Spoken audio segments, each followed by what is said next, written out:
जय हिंद स्टूडेंट्स। कैसे सभी आप लोग बताइए।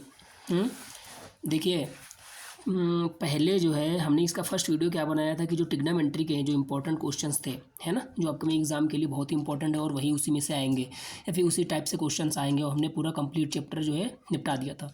सेम वही काम आज भी हम लोग करने वाले हैं। हाइट एंड डिस्टेंस को कंप्लीट पढ़ लेंगे, उसके साथ साथ बेसिक बेसिक चीज़ें समझ भी लेंगे। बेसिक से एडवांस तक जाएंगे, ज़्यादा बेसिक भी नहीं जाएंगे। अच्छे अच्छे क्वेश्चन पढ़ेंगे, ठीक है दोस्तों। और ये एग्ज़ाम जो है आप लोग को देखने को मिलेंगे, ठीक है ना।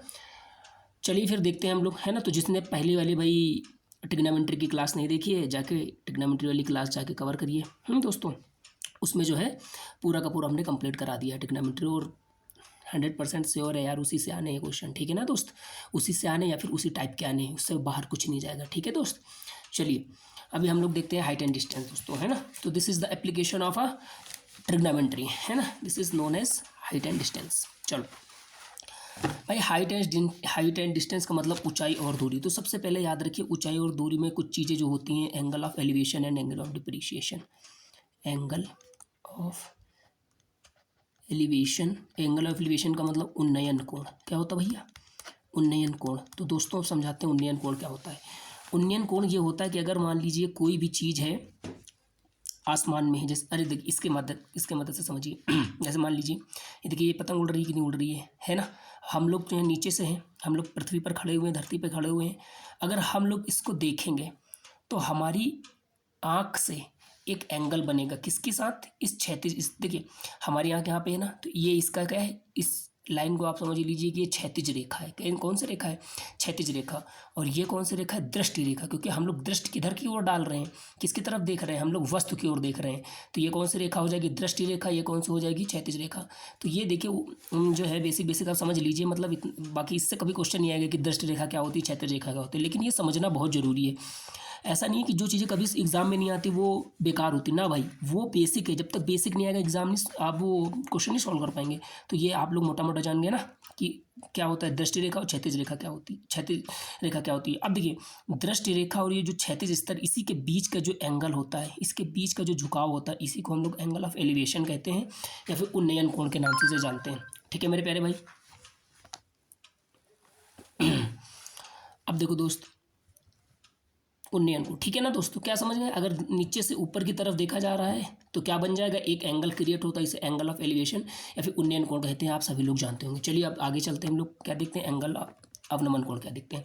अवनमन कोण क्या होता है? अगर आप मान लीजिए छत पर खड़े हुए हैं, जैसे इसमें देख लीजिए, क्या अगर मान लीजिए आप छत पर खड़े हुए हैं, आप अपनी बालकनी में खड़े हुए छत पर हैं, नीचे कोई वस्तु पड़ी, मान लीजिए एक गेंद पड़ा हुआ है ना। तो आप नीचे की ओर देख रहे हैं कि नहीं? देखिए नीचे की ओर देख रहे हैं। अब इस बार आपकी ये क्षैतिज रेखा, ये है क्षैतिज रेखा या क्षैतिज स्तर ये है। तो ये एक देखो, ये है दृष्टि रेखा। क्योंकि आप देख किधर है, दृष्टि का मतलब भाई नज़र किधर की ओर, आप नज़र, आपकी नज़र किधर की ओर है, ये देखिए वस्तु की ओर है कि नहीं। तो आप वस्तु देख रहे हैं ना।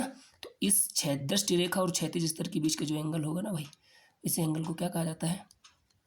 एंगल ऑफ डिप्रिसिएशन, अवनमन कोण भाई। कौन सा कोण? अवनमन कोण, ठीक है। भाई और एक बात और याद रख लीजिए, इसको कहेंगे अवनमन कोण। अरे भाई तो ये सब कुछ खत्म, एग्जाम आने वाले हैं तो ये सारी चीज़ें जानते होंगे। एक बात और याद रखिए जो बहुत बेसिक है, जब जैसे ये अवनमन कोण में जो ये एंगल होता है, वही एंगल ये होता है। ऐसा क्यों? क्योंकि जब भी दो पैरेलल लाइंस, जैसे ये मान लीजिए ये पैरेलल लाइंस हैं, एल है, ये एम है, अगर ये दो पैरेलल लाइन, इसको एक ट्रांसवर्स रेखा काटती है, पैरेलल लाइन समांतर रेखाओं को एक तिर्यक रेखा काटती है, तो ये वाला जो कोण होता है इस वाले कोण के बराबर होता है, और ये जो ये वाला कोण होता है इस वाले कोण के बराबर होता है। तो सेम यही चीज़ ये भी है भाई, है ना। तो ये वाला कोण इस कोण के बराबर होता है। तो ये जो है पैरेलल लाइन की प्रॉपर्टी है दोस्त, ठीक है ना दोस्त। अब देखिए हम लोग सवाल करेंगे, ज़्यादा समय व्यतीत नहीं करेंगे। तो आई होप यार आप लोग का समझ में आया गया कि मोटा मोटा क्या होता है उन्नयन कोण और अवनमन कोण क्या होता है, ठीक है ना दोस्त। ऐसा समझ लीजिए कि मान लीजिए, अरे ठीक है ना, चलो अब सवाल करेंगे।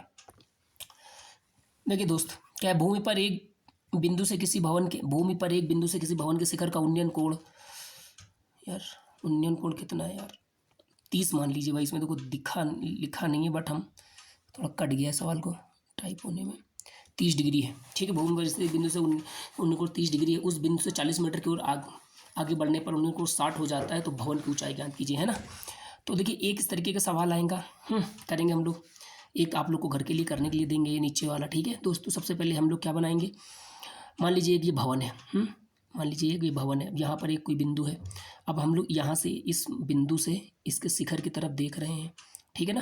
जब इसकी शिखर की तरफ देख रहे हैं तो उन्नयन कोण दोस्तों कितना है 30। लेकिन जैसे ही हम लोग इसकी तरफ कितना बढ़ गए 40, कितना बढ़ गए 40 मीटर आगे बढ़ गए, मान लीजिए यहाँ से यहाँ पर आ गए हैं। अब यहाँ पे आ गया तो अब भाई उन्नयन कोण क्या हो जाएगा 60 डिग्री हो गया। कितना हो गया भाई 60 डिग्री हो गया। तो बताइए कि भवन की ऊंचाई ज्ञात कीजिए। अच्छा एक चीज़ और हमेशा याद रखिए, ज़िंदगी भर नहीं, जब तक एग्ज़ाम नहीं हो रहे तब तक तो याद ही करना पड़ेगा। इधर समझाता हूँ कि मान लीजिए जैसे कोई एक ये भवन है, ठीक है दोस्त। अब आप यहाँ पर खड़े हुए हैं तो जितना पास आप इस भवन के जाते जाएंगे एंगल ऑफ एलिवेशन बढ़ता चला जाएगा, उन्नयन कोण बढ़ता चला जाएगा। मान लीजिए यहाँ से 15 है तो फिर यहाँ से हो सकता है 20 हो जाए, यहाँ से हो सकता है 30 हो जाए, यहाँ से हो जाए 45 हो जाए। तो याद रखिए किसी भी इमारत या भवन की तरफ बढ़ने पर जैसे जैसे आप उसकी तरफ बढ़ते जाएंगे तो एंगल ऑफ एलिवेशन क्या होता चला जाएगा, बढ़ता चला जाएगा दोस्त। इस बात को आप लोग याद रखिए। अब जैसे जैसे अगर मान लीजिए इधर से इसकी तरफ वापस दूर जा रहे हैं तो क्या होगा, घटेगा, ऑब्वियस सी बात है। चलिए कौन सा सवाल कर रहे थे हम लोग, ये वाला सवाल, ठीक है दोस्त। अभी हम लोग क्या इसको कुछ मान लेते हैं, मान लीजिए ए है, बी है, ये सी है और ये डी है दोस्त।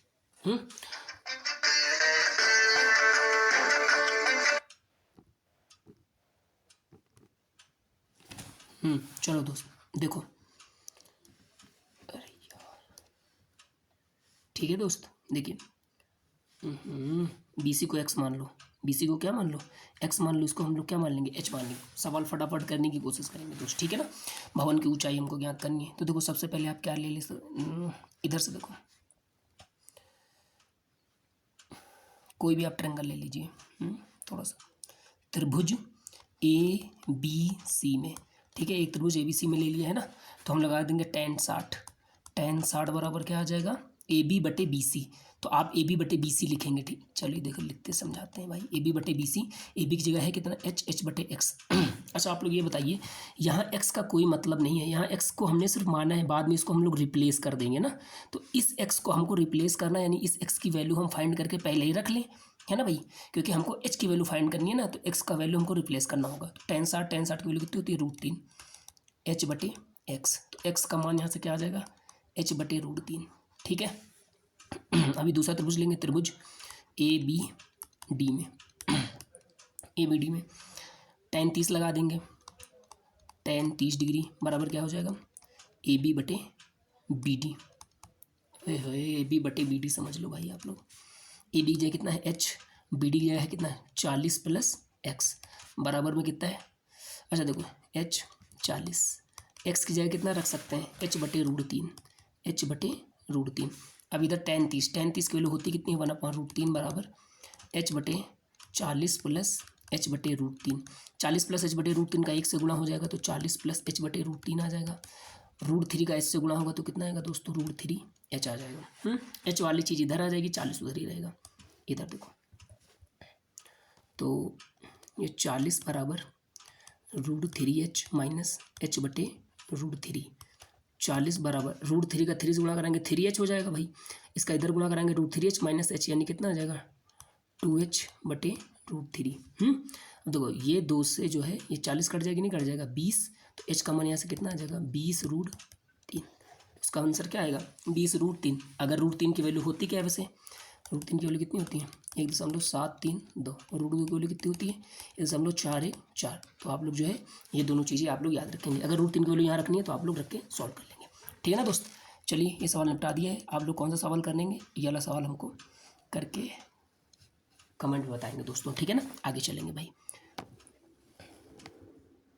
चलो, एक वृक्ष की ऊंचाई 15 मीटर है और उसकी छाया, भाई ये कट क्यों जा रहा है यार सवाल, एक सेकंड भाई, सारे ही कटे हैं क्या यार।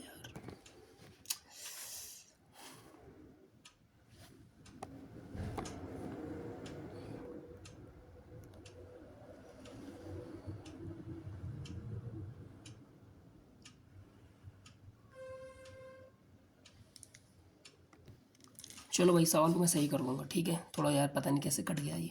एक वृक्ष की ऊंचाई 15 मीटर है, उसकी छाया मान लीजिए छाया की लंबाई 15√3 मान लीजिए भाई, छाया 15√3 मीटर लंबी है, सूर्य का उन्नयन कोण ज्ञात कीजिए। ऐसे ही सवाल आएगा दोस्तों एग्जाम में, ठीक है ना। इसी टाइप से आएगा, 1 नंबर में आता है ये दोस्त। देखो मान लीजिए क्या है, ए बी सी। मान लीजिए ए बी एक पेड़ है, ठीक है, ए बी पेड़ है, पेड़ की ऊंचाई कितनी है, वृक्ष की ऊंचाई कितनी है 15 मीटर। अब जब बाई ये पेड़ है तो इसकी बी सी इसकी छाया हो जाएगी, बी सी इसकी क्या हो जाएगी, छाया। तो आप लोग वहाँ एग्जाम में लिखेंगे कि मान लीजिए ए बी एक पेड़ है, बी सी इसकी जो है ऊंचाई है। अब ये लिखना इसमें भाई थोड़ा पॉसिबल होता नहीं है, ठीक है ना, क्योंकि ये थोड़ा अजीब सा चलता है ये पेन टाइप, ठीक है। सूर्य का उन्नयन कोण कितना है, मान लीजिए भाई सूर्य का उन्नयन कोण कितना है, थीटा है। तो आप लोग क्या करेंगे, ट्रायंगल ए बी सी में, ठीक है, क्या लिखेंगे, टेन थीटा बराबर कितना आ जाएगा, ए बी बटे बी सी। ए बी है कितना 15, बी सी है कितना 15√3, 15 से 15 काट दीजिए दोस्तों। टेन थीटा बराबर कितना आ जाएगा 1/√3, 1/√3 किसकी वैल्यू होती है, टेन 30 डिग्री की। थीटा बराबर कितना आ जाएगा मेरे दोस्त 30 डिग्री, ठीक है ना आंसर। समझ गए भाई, समझ भाई, समझ गए भाई, चलो आगे चलेंगे। 15, आंधी आने से एक पेड़ टूट जाता है और टूटा हुआ भाग इस तरह मुड़ जाता है कि पेड़ का शिखर जमीन पर लगता है और इसके साथ 30 डिग्री का कोण बनाता है। और वृक्ष के पाद बिंदु से की दूरी जहाँ पेड़ का शिखर जमीन को छूता है 8 मीटर, पेड़ की ऊंचाई ज्ञात कीजिए, ठीक है ना। मैंने थोड़ा जो है इसको बना के सही से पढ़ दिया, क्योंकि यहाँ जो कट गया है थोड़ा सा, तो ज़्यादा दिक्कत ना लीजिए, ठीक है ना दोस्त। तो एक बात बताइए, जैसे मान लीजिए ये पेड़ है हमारा, ठीक है दोस्तों। अभी अगर ये पेड़ है, अच्छा आप ऐसे समझिए, इसे मान लीजिए इधर देखो, इधर से मान लो भाई ये पेड़ है हमारा, तो ये पेड़ खड़ा था, तो जब ये टूटेगा तो कैसे, ये वाला इसका चीज़ नीचे आ जाएगी, ये ऐसे करके टूट जाएगा कि नहीं टूट जाएगा,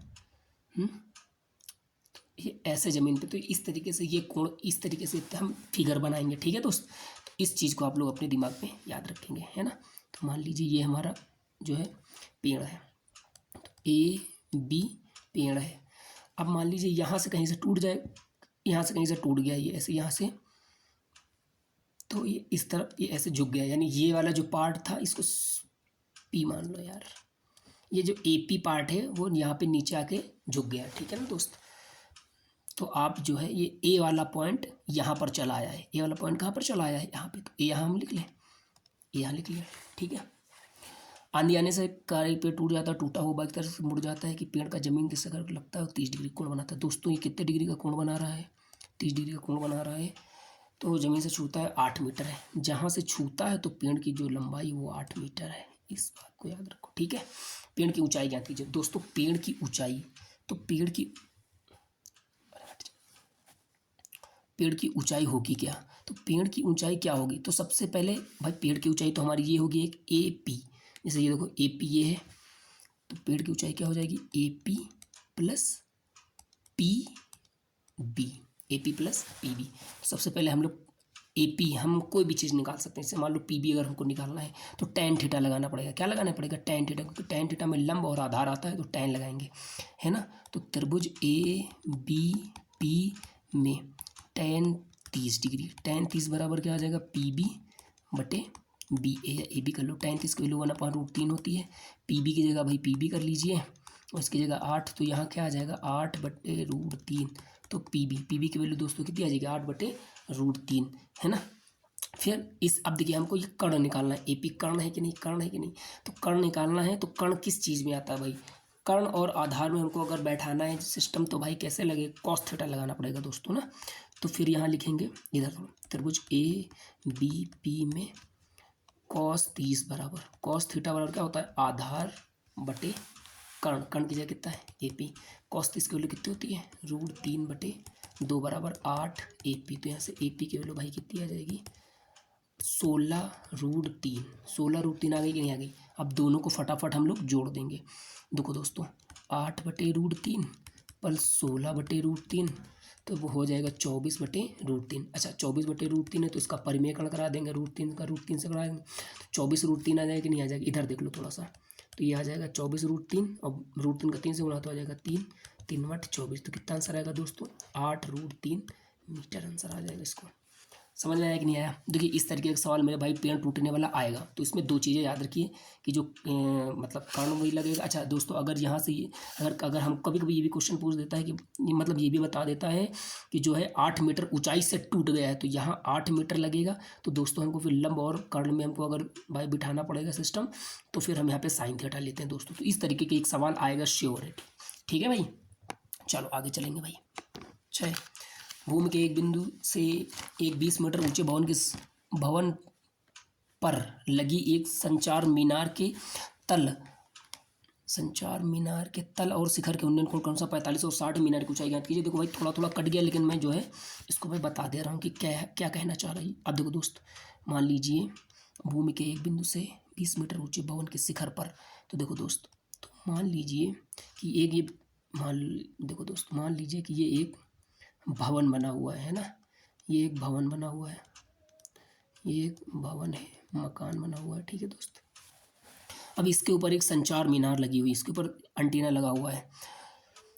भवन के शिखर पर लगी एक मीनार के तल और शिखर के उन्नयन कोण 45 और 60 है। तो तल पर जो उसके यहाँ से एक उन्नयन कोण इसका कितना है 45 डिग्री, कितना है 45 डिग्री, और इस संचार मीनार के शिखर का उन्नयन कोण कितना है 60 डिग्री, यानी ये पूरा जो है एंगल 60 डिग्री का है। थोड़ा सा नीचे लिख दिया है 60 डिग्री। ठीक है, तो मीनार की ऊंचाई ज्ञात कीजिए।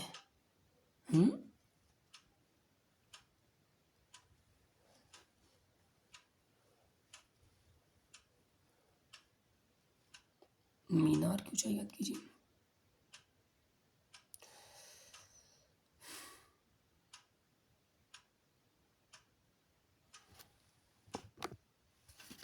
ठीक है दोस्त, तो मीनार की ऊंचाई ज्ञात कीजिए। मीनार मतलब मीनार नहीं है, संचार मीनार बोलना चाहिए। ठीक है, तो चलो ठीक है, समझ जाओ, पूरा कुल मिला के संचार मीनार है। तो फिर ठीक है, हम लोग कुछ मान लेते हैं इसको, ABCD। ठीक है दोस्त, एक एक करके सॉल्व करेंगे। वैसे तो DC का कोई यहाँ पे मतलब है, अच्छा यानी AB की हमको ज्ञात करना है ऊंचाई, तो आप लोग याद रखिए कि हमको AB की ऊंचाई हमको ज्ञात करनी है। कोई भी ट्रायंगल ले लेंगे हम लोग, चलो छोटा वाला लेते हैं। पहले देखो इधर से करते हैं ना, ताकि जगह बन जाए हमारे लिए। त्रिभुज BCD में, त्रिभुज BCD में है ना, तो थीटा बराबर कितना है 45 डिग्री है, तो हम लोग लेंगे tan 45 बराबर कितना आ जाएगा BC बटे DC। तो tan 45 की वैल्यू कितनी आ जाएगी 1, तो BC बटे DC। तो याद रखिए जो BC का मान है वही DC का मान है दोस्त, है ना। अभी क्या है, बड़ा ट्रायंगल ले लेंगे त्रिभुज ACD में, है ना, तो कितना आ जाएगा tan 60 डिग्री। tan 60 डिग्री बराबर कितना आ जाएगा AC कितना होता है AC बटे DC। tan से क्या हुआ साथ में।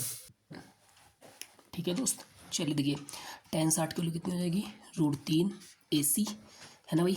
AC है कितना, AC पूरा है ना, AB प्लस BC, है ना। तो AC की जगह क्या लिख लेंगे AB प्लस BC, और CD की जगह कितना है, CD की जगह हम क्या लिख सकते हैं भाई CD है, CD की जगह BC लिख लो।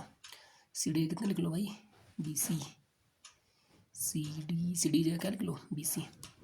BC क्यों लिखेंगे भाई, क्योंकि देखो CD हमको पता नहीं ना, इसलिए BC से रिप्लेस कर देंगे उसको। इधर इसको कराओ, कितना आ जाएगा √3 BC, और ये प्लस का BC इधर आ जाएगा, बन जाएगा माइनस का BC बराबर कितना आ जाएगा AB। ठीक है दोस्त, तो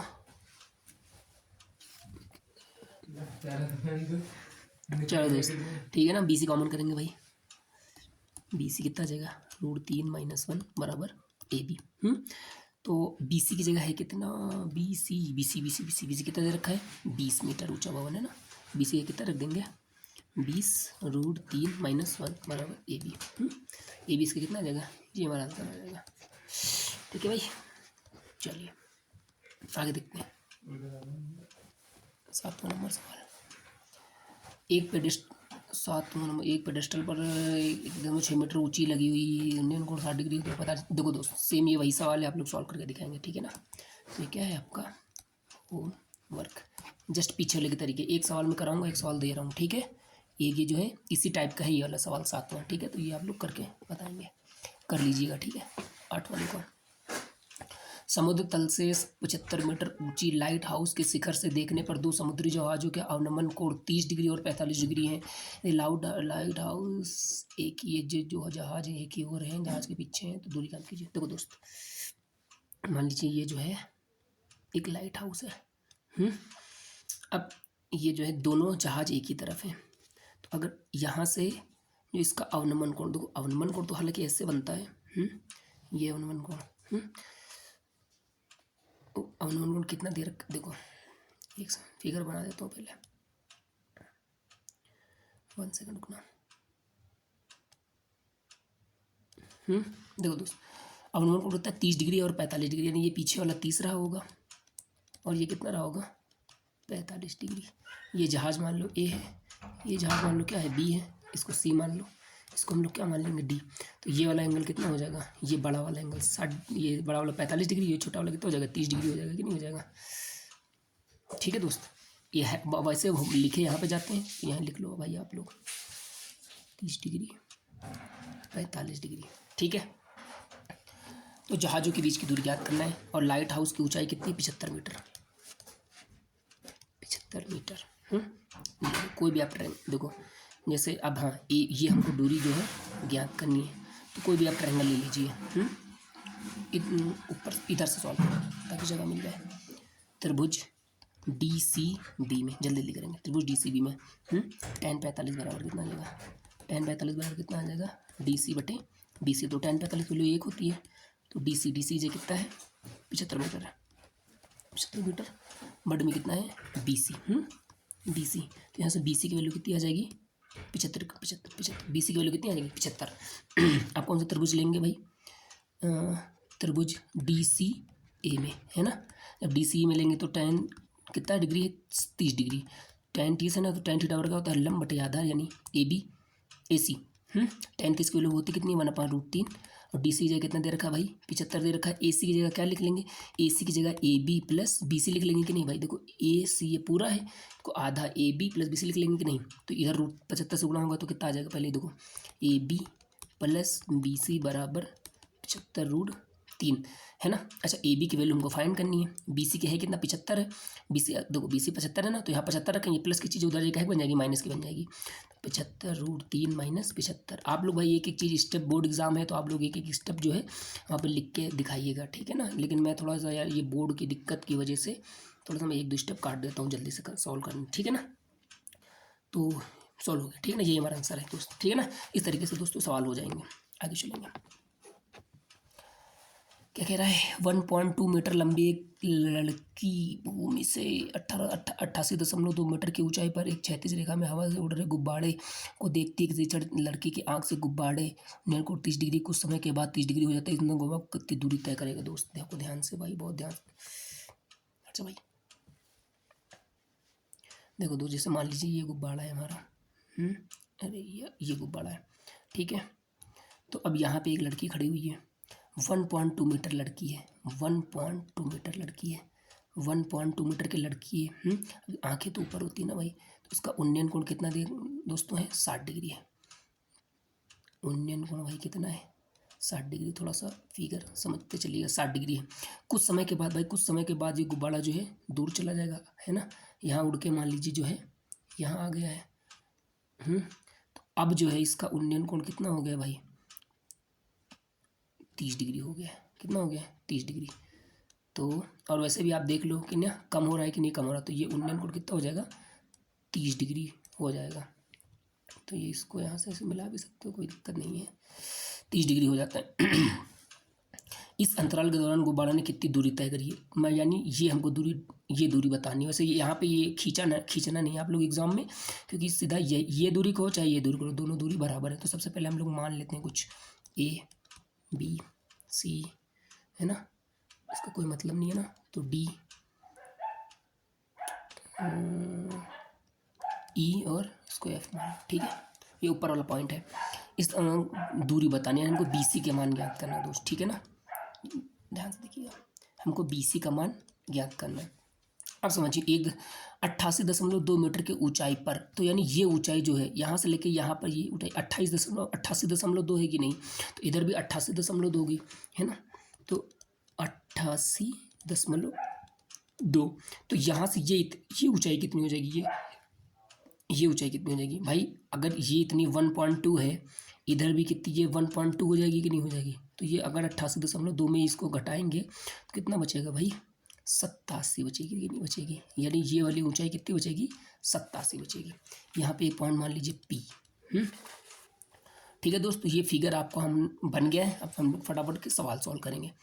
यहाँ पे मान लीजिए, अरे कुछ तो फालतू में मान लीजिए, ए बी यहाँ पे नहीं मानना चाहिए था दोस्त। एक काम करना, ये जो है ए बी यहाँ मत मानना, ये सब हटाओ,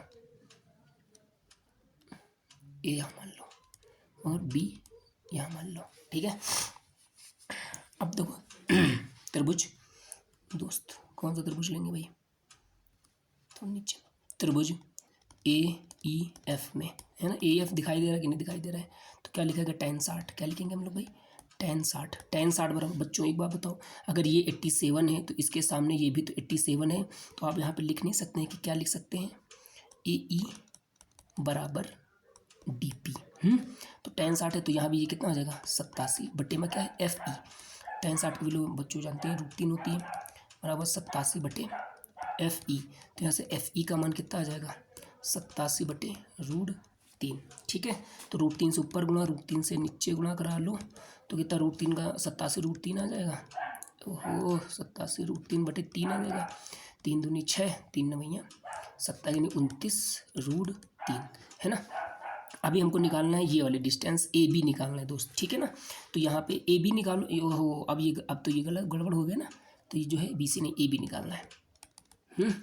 अब ये छोटे ये वाला ट्रेंगल ले लेंगे। कौन सा ट्रेंगल? यहाँ ये एफ है, ये पॉइंट एफ बी पी में है ना, एफ बी पी में, या एफ पी बी कर लो, एफ पी बी कर सकते हो। ठीक है ना, कितना आ जाएगा? tan 30 degree. tan 30 बराबर क्या आ जाएगा? 87 लंब बटे आधार। आधार कितना? ये पूरा F E plus E P, F E plus E P. यहाँ लिखेंगे इधर देखो भाई, F E plus E P. ठीक है नहीं, tan 30 की वैल्यू भाई कितनी हो जाएगी? tan 30 की वैल्यू 1/√3 तो 87 है ना। और ये हमारा एफ ई कितना है? एफ ई है 29√3 प्लस ई पी। दोस्तों ई पी जो है वो ए बी के बराबर है, याद रखिएगा। तो यहाँ से इसका गुणा करेंगे तो 87√3 आ जाएगा ना।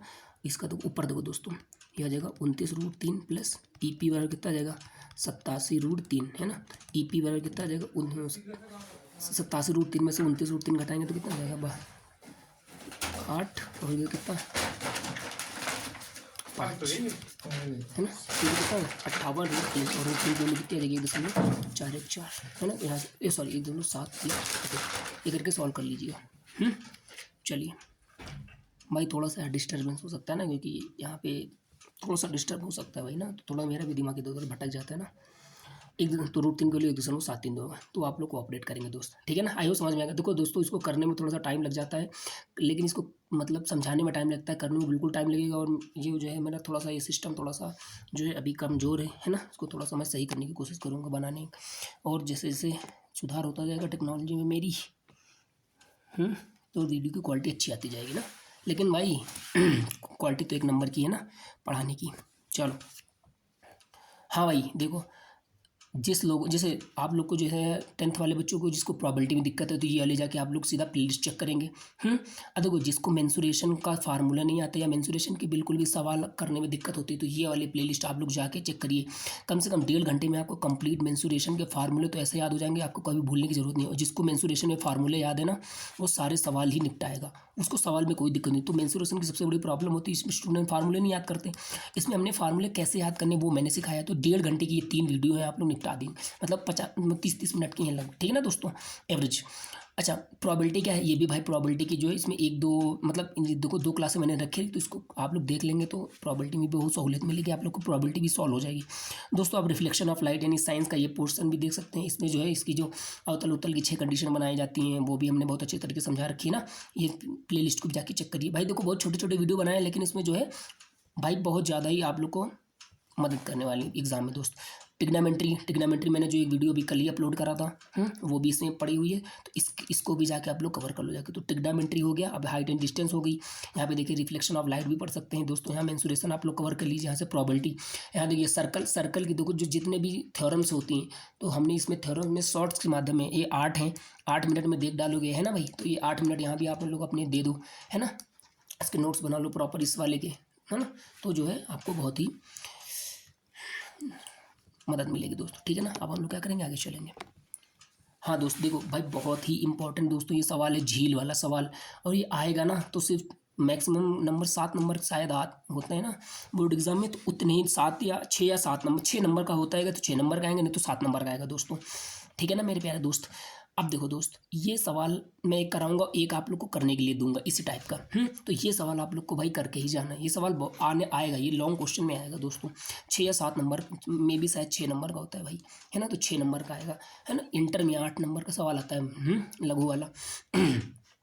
दोस्तों इसको देखो मैं समझाऊंगा अच्छे तरीके से, पहले फिगर बनाऊंगा, उसके बाद अच्छे तरीके से आप लोग को डिस्क्राइब करूंगा। क्या कह रहा है, एक झील के ऊपर स्थित किसी बिंदु से बादल का उन्नयन कोण। तो सबसे पहले झील बनाओ। तो मान लीजिए ये हम जल्दी जल्दी झील बनाते हैं ना दोस्त।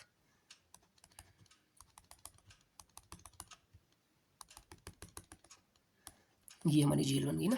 क्या कह रहा है, झील के बने प्रतिबिंब का अनुमान कोण बीटा है, और उस बिंदु की झील की सतह से ऊंचाई h है, तो झील की, तो सिद्ध कीजिए कि बादल की ऊंचाई h होगी। दोस्तों मान लीजिए जैसे ये झील है, अब झील से थोड़ा सा h ऊंचाई पर एक बिंदु है ना।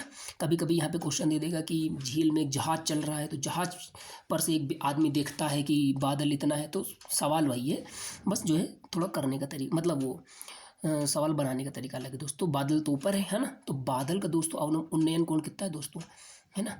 बादल का उन्नयन कोण उसमें कितना दे रखा है, बादल का उन्नयन कोण अल्फा दे रखा है, तो दोस्तों ये कितना हो जाएगा, अल्फा, ठीक है ना। एक सेकंड, है ना। आप देखो दोस्त, ये एक बात याद रखना भाई, तो आप लोग परावर्तन तो पढ़ाइए ना। एक सेकंड भाई, परावर्तन आपने पढ़ा है तो उसमें एक चीज़ आप लोग को पता ही होगी कि जितनी, मतलब जैसे आप लोग दर्पण में देखते हैं, जितनी दूरी पर आप खड़े होंगे अंदर भी उतनी ही दूरी पर क्या होता है, उसकी इमेज बनती है। तो दोस्तों इस झील से जितनी ऊंचाई पर ये क्या होगा, बादल होगा, झील से उतनी ही गहराई पर इसकी क्या बन रही होगी, इसकी इमेज बन रही होगी। इसमें एक कॉन्सेप्ट ये आप लोग भाई बहुत ईमानदारी से याद करेंगे दोस्त, ठीक है नहीं। तो मान लीजिए कि इसकी h ऊंचाई पर, एक सेकंड भाई, मान लीजिए h ऊंचाई पर अगर झील की ऊंचाई पर बादल है, तो जो इसकी गहराई होगी ना दोस्तों, वो भी कितनी हो जाएगी, h हो जाएगी। और ये ऊंचाई कितनी है, h है ही, क्योंकि ये h है तो ये भी h है। अब देखो दोस्त, तो झील से बने, अच्छा झील में बने उसके प्रतिबिंब का अवनमन कोण बीटा है, तो प्रतिबिंब जो है, तो ये मान लीजिए इसका अवनमन कोण कितना है, बीटा है। अवनमन कोण इसका क्या है, इसका अवनमन कोण बीटा है, ठीक है दोस्त। तो यहाँ पे देखो इस तरीके से ये फिगर आप बन के तैयार हो गया। तो हमको ऊंचाई ज्ञात करनी, बादल की ऊंचाई h है, तो हमने देखो बादल की ऊंचाई यहाँ से h मान लिया है ना, कि बादल की ऊंचाई h। अब दोस्त देखिए सबसे पहले ट्रायंगल लेंगे, है ना दोस्त। ये मान लीजिए a है, इसको b मान लीजिए, है ना। इसको b मान लीजिए, इसको c मान लो, इसको d मान लो, इसको e मान लो, इसको f मान लो, ठीक है दोस्त। अब 1 बाई 1 सवाल को हम लोग सॉल्व करने की कोशिश करेंगे दोस्त। त्रिभुज ABF में, त्रिभुज ABF आपको दिखाई रहा होगा, है ना। तो tan अल्फा ले लेंगे, क्या लेंगे, tan अल्फा बराबर क्या है, AB। दोस्तों ये बताओ AB कितना हो जाएगा, अगर ये कंप्लीट h है, यहाँ से ये लेके यहाँ तक h है, और ये स्मॉल h है, तो ये जो है कंप्लीट h में से h घटाएंगे तो स्मॉल h माइनस h नहीं हो जाएगी, यानी जो AB होगी मतलब बड़ा h में से छोटा h, है ना, capital H minus small h, ये AB की दूरी है। तो यहाँ से बहुआ AB की जगह कहा जी है capital H minus small h upon में क्या है, BF, है ना, कितना है, BF। tan अल्फा की जगह भैया tan अल्फा रहेगा। देखो जो BF है वो किसके बराबर है, जो BF है वो किसके बराबर है, EC के बराबर है। किसके बराबर दोस्त, EC के बराबर है। क्यों भाई, BF है ना, सीधी ऊंचाई है, दोनों समांतर रेखाएं हैं। EC BF किसके बराबर है, EC के बराबर है। अब दोस्त समझिएगा, अब हम लोग क्या करेंगे, तो BF की जगह हम EC लिख सकते हैं, BF की जगह क्या लिख सकते हैं, EC। अभी देखो इसका आगे जो है यूज़ होगा, हालांकि यहाँ भी मैं लिख सकता हूँ BF की जगह EC। अब दोस्त देखो क्या हम लोग लेंगे, tan बीटा, पहले त्रिभुज तो लिख दो, त्रिभुज ECD में, ECD में तो क्या ले लिया, अच्छा ऊपर देखो दोस्त, है ना, है ना। तो क्या आ जाएगा भाई, tan बीटा, tan बीटा बराबर क्या आ जाएगा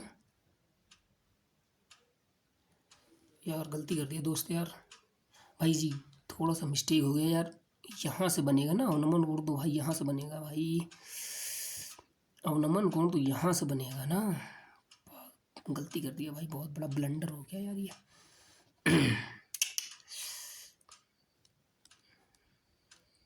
बीटा यहाँ से बनेगा, अरे भाई दोस्त लोग आ जाते हैं यार, दिमाग कट गया यार, सॉरी भाई। तो जो है ये नहीं है ना भाई, तो यहाँ से भाई क्योंकि यहाँ से देखा जा रहा है ना तो बीटा है दोस्त, ठीक है ना।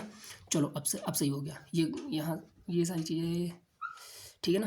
तो tan बीटा बराबर, तो tan बीटा बराबर क्या आ जाएगा, बी सी, यानी लंब क्या आ जाएगा, बी डी, कितना आ जाएगा बी डी, लंब कितना है बी डी, ये पूरा कितना है ये बी डी, और अपॉन में क्या है बी एफ, अपॉन में क्या है बी एफ, यानी लंब बटे आधार। अब यहाँ पे जो है बी एफ ई सी करने की ज़रूरत नहीं है, ठीक है दोस्त, क्योंकि जो है इसी से काम चल जाएगा, थोड़ा सा मिस्टेक हो गई थी दोस्त।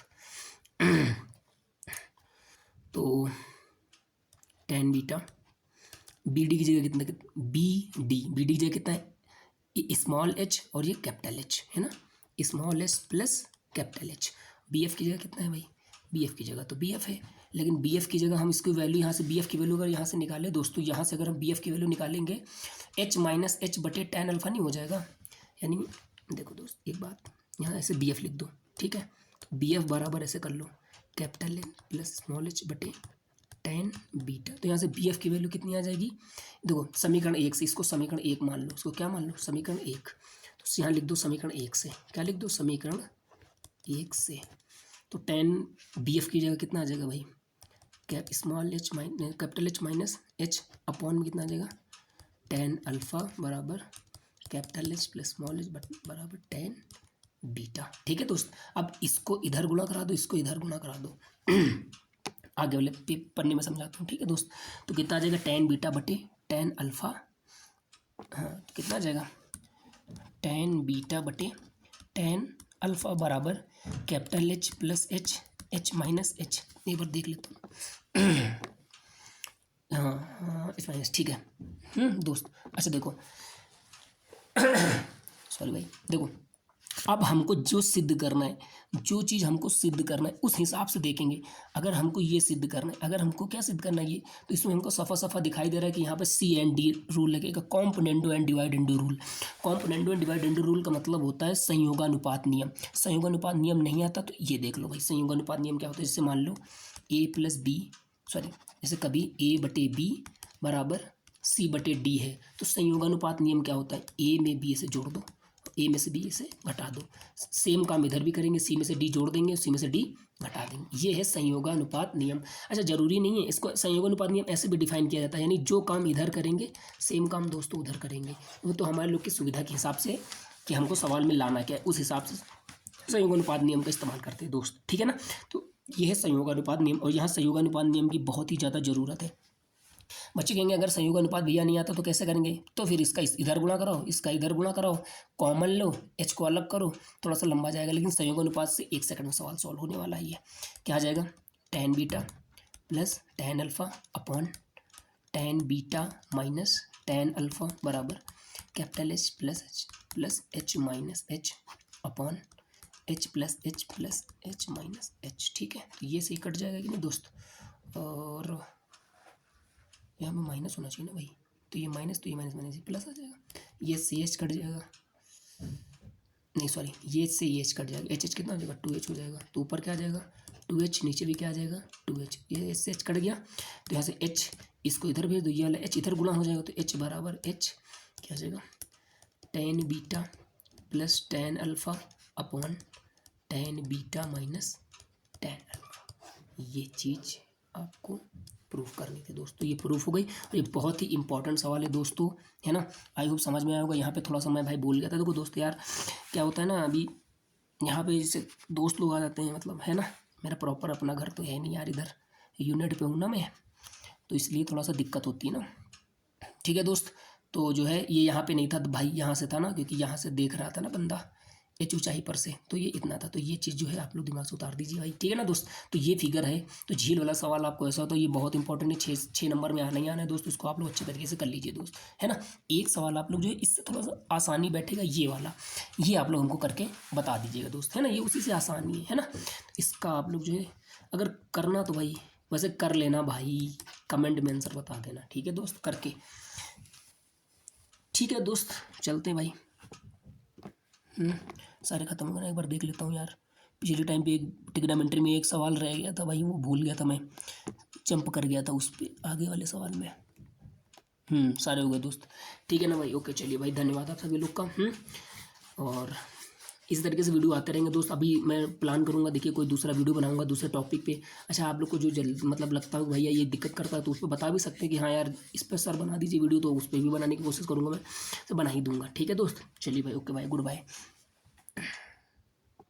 हाँ ठीक है। अच्छा, ये बच्चों एक चीज़ और है, आप लोग जो है टेलीग्राम से जुड़ जाइए, क्योंकि इसकी जितनी, जैसे ये इसकी मैंने जितना ये पढ़ाया है, जितना इसमें सारी ये सारी चीज़ें हैं, वो सीधा सीधा कहा है आपको जो है उसमें लिंक में है उसमें, ठीक है ना। जाके यूट्यूब चैनल में जाएंगे तो उसमें जो है टेलीग्राम का लिंक दे रखा है, तो टेलीग्राम चैनल से जुड़ जाइए, वहाँ पे सारी चीज़ें, ठीक भाई। धन्यवाद आप सभी लोग का। ओके, नमस्कार भाई।